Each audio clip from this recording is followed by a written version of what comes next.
Hi everyone, welcome to another Mobility Monday workout. Today we are going to be working on ankle mobility.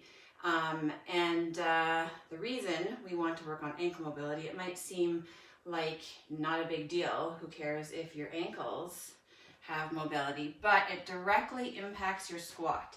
So poor mobility in the ankle equals poor squat form. So if you find that when you're squatting, you have a hard time coming deep into your squat without your knees coming ahead of your toes, if you find that you tend to bend forward in your squat as opposed to coming down and hinging at the hips, sometimes this can be due to poor ankle mobility. So we're going to work on that today. And if you haven't joined me for a Mobility Monday workout,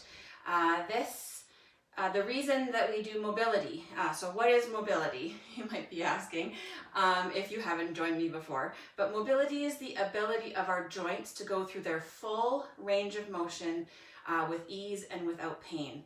And this translates into everything that we do in our life. If we have good mobility in our joints, then our activities of daily living are easier, our workouts are more effective, we have better form for our exercises, so that's why we're doing mobility.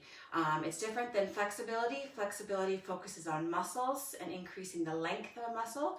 Those moves are held to increase the length of the muscle. Mobility is a dynamic movement, so it's sort of, you can think of it as a dynamic stretch. We're working on moving through these moves so that you can get more mobility in the joint. So that's why we're doing this. So for this workout, you will need a hard ball, a lacrosse ball, or any kind of ball that has a bit of density to it. Tennis ball might be a little bit too soft and squishy. We don't want squishy because we're going to be doing some self-massage with the ball. And then you'll want a wall. So to get started, we're going to loosen up the calves, the calf muscle. Often when it's tight and it has tension in it, that can give us issues with ankle mobility. So we're going to come to the ground with the ball and we're going to do a little self-massage. So you're going to take the ball and put it underneath that calf muscle. And so you're going to push into the ball. Your calf muscles relax, so relax the foot, relax the foot, and relax the knee. But we're gonna kind of move that ball around till you find a little bit in the calf that's tight. Like if you find that kind of feels tight, or a little bit of pain, not a lot of pain, maybe a lot of pain, but you don't want to, create pain. And then you kind of hold it there, and then kind of move it around again till you find another tight spot, kind of hold it there. So you're just going to be massaging that calf muscle with the lacrosse ball to get some of the tension out of the calf. That's going to help with some of the other exercises that we're going to do coming up. All right, so that's the one leg. We'll do the same thing on the other leg. Put that ball underneath there, and then keep the ball underneath and move it around. All right. Again, this one leg you might feel a little bit more tension, a little bit more tight spots than the other. Totally normal for one side to be a little tighter than the other. All right, so you're just gonna do that as long as you want, till you feel like you've gotten all the tight bits. All right. Next exercise, we're going to come up to standing and you're going to need the wall. So we're going to now really work on the ankle joint. So against the wall, we're going to be focusing on the ankle of the foot that's in front. This back leg is just for sort of leverage. So from here, you're going to be trying to get that, go to the end range of motion with the ankle. So you're going to drive this knee as far forward as you can until that heel wants to come off the ground. So once that heel wants to come off the ground, that's where you stop. Kind of hold it there and then back off. And then you're going to go again. Drive that knee forward. Keep that heel on the ground. and then back off. So we're going to move forward, come into it. You should not feel any pain. We're just getting further into that end range of motion with this ankle. So just keep that heel on the ground. Don't let the heel come up and come back. Same thing on the other leg. And again, you might find you can get a little further forward in one leg versus another. So again, drive that knee forward, pushing that heel into the ground. So don't let the heel come off. Now you can back off and then come in and then back off. Good. Forward and back. Just getting a little bit further end range there. All right, so again, fool around with that.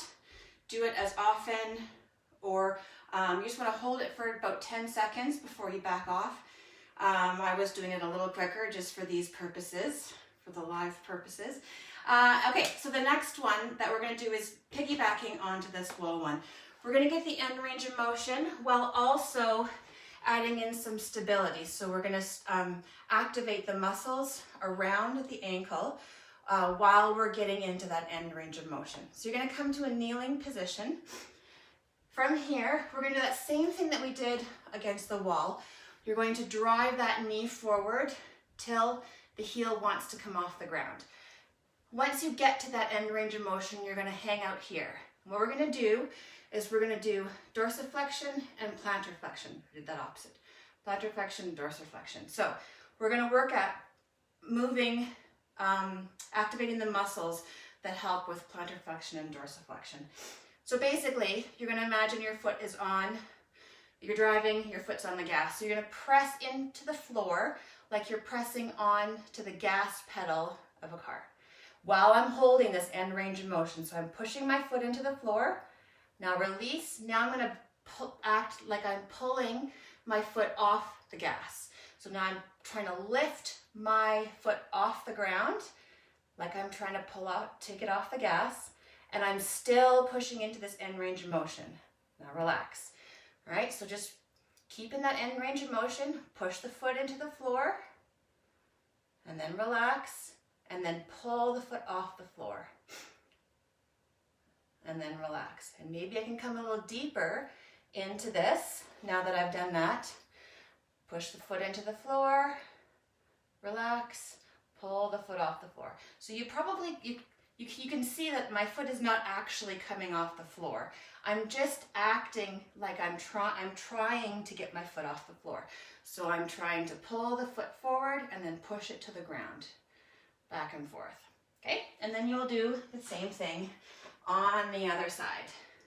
So get into that end range of motion on the other leg, push the foot into the floor like you're trying to step on the gas, relax, now pull the foot off the floor like you're trying to pull your foot off the gas.